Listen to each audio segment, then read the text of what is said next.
এদিকে হরমুজের পর এবার লোহিত সাগরের গুরুত্বপূর্ণ আরেক সমুদ্রপথ বাব আল মানদেব বন্দরের হুমকি দিয়েছে হুতি বিদ্রোহীরা। মধ্যপ্রাচ্যের শান্তির পথে যুক্তরাষ্ট্রের বাধা অব্যাহত থাকলে কারো এই পথ খোলার সাধ্য থাকবে না বলে হুঁশিয়ারি দিয়েছেন হুতি বিদ্রোহীদের উপপরাষ্ট্রমন্ত্রী হুসাইল আল এজ্জি। বিশ্ব বাণিজ্যের গুরুত্বপূর্ণ এই পথ বন্ধ হলে বৈশ্বিক জ্বালানি সংকট আরও জটিল রূপ নেবে। 2023 সালের 20 নভেম্বর এভাবেই ফিল্মি কায়দায় গ্যালাক্সি লিডার নামের একটি বাণিজ্যিক জাহাজে আক্রমণ চালায় হুথি যোদ্ধারা। ইয়েমেনের ইরানপন্থী এই সশস্ত্র বিদ্রোহীরা ওই সময় গাজায় ইসরায়েলি আগ্রাসনের প্রতিবাদে লোহিত সাগরে রীতিমতো আতঙ্ক তৈরি করে রেখেছিল। মার্কিন ও ইসরায়েলি বাহিনীর সামরিক অভিযানে ব্যাপক ক্ষয়ক্ষতির মুখেও পিছপা হয়নি হুথিরা।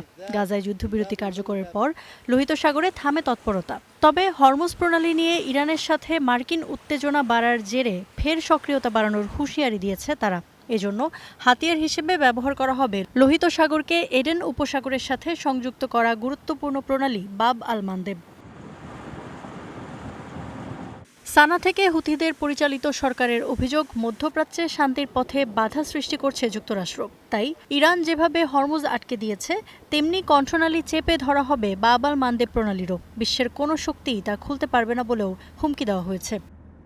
ট্রাম্প ও তার সাথে জড়িত অন্য সবাই যদি শান্তিকে বাধাগ্রস্ত করতে থাকে এবং আমাদের জনগণকে অসম্মান করা না থামায়, তাহলে বাব আল মানদেব বন্ধ করে দেওয়া হবে। আর সানা যদি এই সিদ্ধান্ত নিয়েই ফেলে, তাহলে মানবজাতি তো দূরের কথা, জিনের পক্ষেও তা খোলা সম্ভব হবে না।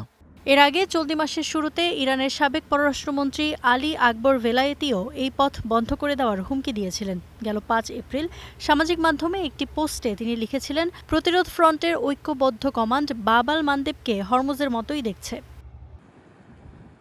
বাব আল মানদেব প্রণালীর সবচেয়ে সংকীর্ণ স্থানটি মাত্র 29 কিলোমিটার চওড়া। গুরুত্বপূর্ণ এই সংকীর্ণ জলপথ ব্যবহার করে সুয়েজ খালের দিকে যেতে পারে জাহাজগুলো।